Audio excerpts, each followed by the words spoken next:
여러분, 사랑을 위해서라면 어디까지 할 수 있을 것 같으세요? 만약 사랑을 위해 부, 명예, 심지어 자기 자신까지 모두 건 한 남자가 있다면요. 하지만 그 끝이 비극이라면 어떨까요? 오늘 우리가 함께 이야기 나눠볼 작품은 바로 F. 스콧 피츠제럴드의 영원한 고전, 위대한 개츠비입니다. 한 남자의 가장 위대하고도 가장 슬픈 꿈에 대한 이야기, 지금 바로 시작할게요. 이 소설을 처음부터 끝까지 관통하는 단 하나의 질문이 있습니다. 바로 이거죠. 대체 제이 겟츠비는 누구였을까? 그는 정말 순수한 사랑을 꿈꾼 로맨티스트였을까요? 아니면 모든 것을 거짓으로 꾸민 사기꾼이었을까요? 오늘 우리는 이 수수께끼 같은 남자의 가면을 한 겹씩 같이 벗겨보려고 합니다. 자, 상상해보세요. 때는 1920년대 미국. 재주와 끝없는 파티가 넘쳐나던 그야말로 광란의 시대입니다. 뉴욕 근교의 신흥 부천 웨스트에그에 거대한 저택이 하나 있어요. 밤마다 온갖 불빛과 음악, 사람들의 웃음소리로 가득 차죠. 수많은 사람들이 초대받지도 않았는데 와서 마시고 춤을 춥니다. 근데 이상하죠? 정작 이 파티를 연 주인이 누군지 제대로 아는 사람이 아무도 없어요. 이 모든 미스터리의 한가운데 있는 남자, 그가 바로 겟츠비입니다. 자, 그럼 이 거대한 비극의 무대 위에는 어떤 인물들이 있었을까요? 당연히 겟츠비 혼자만 있었던 건 아니거든요. 그의 운명을 송두리째 뒤흔든 사람들이 있었죠. 이들의 관계가 어떻게 얽혀 있는지 알아야만 겟츠비의 꿈과 좌절을 제대로 이해할 수 있습니다. 이야기의 정중앙에 바로 겟츠비가 있죠. 그의 세상은 오직 한 사람, 그의 옛사랑 데이지를 중심으로 돌아갑니다.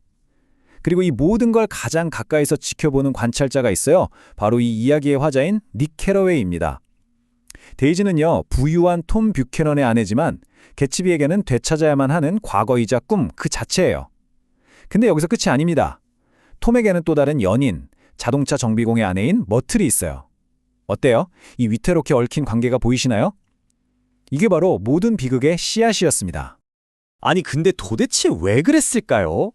겟츠비는 왜 그토록 성대한 파티를 열고 그렇게 막대한 부를 쌓아야만 했을까요? 그 모든 비밀은 말이죠. 바로 저 바다 건너편에서 깜빡이고 있던 아주 작은 초록 불빛에 있었습니다. 네, 맞습니다.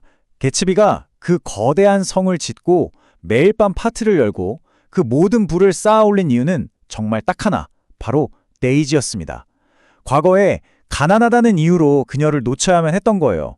그래서 오직 그녀를 되찾겠다는 그 생각 하나로 부를 쫓았던 거죠. 그는 진심으로 믿었어요. 돈만 있다면, 이 막대한 부만 있다면 잃어버렸던 그 시간까지도 되돌릴 수 있을 거라고요. 화자인 닉이 본 겟츠비가 딱 이런 모습이었습니다. 항상 뭔가를 간절하게 기다리는 사람? 그의 시선은 늘 바다 건저편, 데이지의 지푸드에서 반짝이는 그 초록 불빛을 향해 있었죠. 그 불빛은 그에게 데이지 그 자체였고, 되찾고 싶은 과거였고, 말 그대로 그의 인생 전부였습니다. 드디어 마침내 닉의 도움으로 겟츠비는 5년 만에 데이지와 다시 만납니다. 그의 꿈이 정말 이루어지는 것 같았죠. 하지만 여러분도 아시잖아요. 완벽해 보이는 순간에 균열은 시작되기 마련이죠. 그가 그렇게 공들여 쌓아올린 꿈의 성이 냉혹한 현실과 부딪히면서 서서히 무너지기 시작합니다. 꿈은 결국 현실이라는 벽 앞에서 힘없이 무너집니다. 데이지의 남편 톰이 모든 걸 알아채고 겟츠비를 공격하기 시작하거든요. 사람들 앞에서 겟츠비의 돈이 밀주 같은 불법적인 사업으로 번 더러운 돈이라고 폭로해버립니다.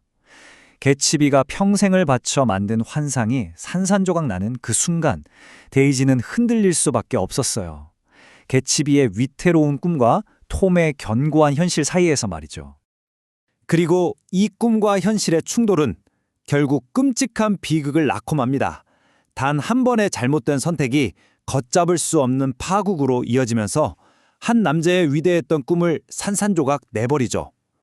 모든 비극은 정말 한순간의 끔찍한 사고에서 시작돼요. 데이지가 몰던 차가 그만 톰의 연인 머틀을 치어서 숨지게 합니다. 하지만 겟츠비는 사랑하는 그녀를 지키기 위해 자기가 운전했다고 거짓말을 하죠.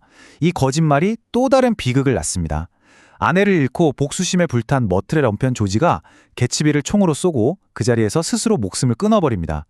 데이지를 향했던 그의 위대한 사랑은 결국 자신의 죽음이라는 비극으로 막을 내리게 된 거죠. 그렇게 개츠비는 죽고 그의 화려했던 파티는 영원히 막을 내렸습니다. 그럼 그의 인생은 그냥 실패한 꿈으로 끝난 걸까요? 이 이야기가 오늘을 사는 우리에게 남긴 건 과연 무엇일까요? 결말은 정말이지 너무나 허무했습니다. 돈으로 모든 걸 살 수 있다고 믿었던 한 남자의 꿈은 처참하게 끝났죠. 그의 파티를 가득 채웠던 그 수많은 사람들, 그 장례식에는 아무도 오지 않았습니다. 개츠비의 죽음은 그가 평생 쫓았던 모든 것들이 결국 얼마나 헛된 것이었는지를 보여주는 것만 같았어요. 결국 개츠비의 비극은 바로 이 지점에서 시작된 거예요. 꿈과 현실의 이 엄청난 간극 말이죠. 그가 마음속에 품었던 꿈은 순수한 사랑, 완벽했던 과거를 다시 한번 재현하는 것이었죠.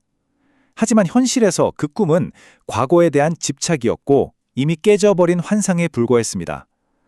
이 소설이 우리에게 말해주는 가장 냉혹한 진실은 아마 이것일 겁니다. 과거는 결코 되돌릴 수 없다는 것. 그래서 이 소설이 우리에게 주는 울림이 이렇게 큰 것 같아요. 오직 부만 쫓는 아메리칸 드림의 허상, 모든 것을 돈으로 해결하려는 물질주의가 얼마나 공허한지, 그리고 우리가 아무리 발버둥 쳐도 과거는 되돌릴 수 없다는 그 진리를 말이죠. 개츠비는 정말 위대하게 꿈을 쫓았지만 안타깝게도 그 꿈 자체가 환상 위에 서 있었던 겁니다. 자, 이제 마지막으로 여러분께 이 질문을 한번 던져보고 싶습니다. 여러분의 삶에도 개츠비의 저 초록 불빛과 같은 것이 있나요? 간절히 바라고 손을 뻗는 무언가가 있나요? 만약 있다면 그것은 우리를 앞으로 나아가게 하는 희망찬 꿈인가요? 아니면 우리를 과거의 올가맨을 붙잡을 수 없는 환상인가요? 위대한 개츠비는 시대를 넘어 우리 각자의 초록 불빛을 돌아보게 만드는 위대한 질문을 남깁니다.